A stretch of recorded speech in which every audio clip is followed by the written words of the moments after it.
certified most accurate. Now your First Warn 5 forecast.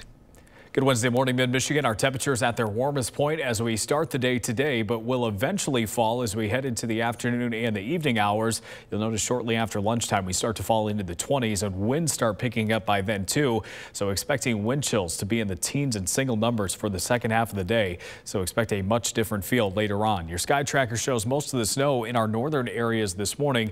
Eventually lake effect will fill back in though, and some of that lake effect could produce some pretty hazardous driving conditions at times. Mostly on the western side of the state, but some of that will be sent in our direction. So some periodic icy roads and slick travel and slow travel possible for us here in mid-Michigan over the next couple of days. Hour by hour shows that snow showers eventually fill back in. Looks like those will continue this afternoon and this evening and even into tomorrow.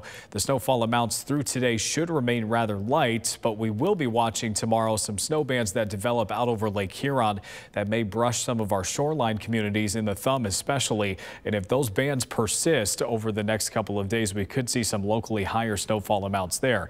As for lake effect snowfall events, it's really hard to nail down specific accumulations just because of the scattered sporadic nature of them. But I think it's few totals over an inch are possible for today, not too high, but most areas will be under that inch mark. So not a huge snow. It's mostly the roads that we're concerned about. As far as the Thumb goes on Thursday and into Friday, we could see some locally higher totals around 6 inches, maybe even a little bit more than that if those bands materialize over the shore. So again, that's worth keeping an eye on the next couple of days. It's not a guarantee, but it will be a close call. Your 7-day forecast shows 20s tomorrow, teens on Friday, back up to the 30s for the weekend before cooling back down into next week.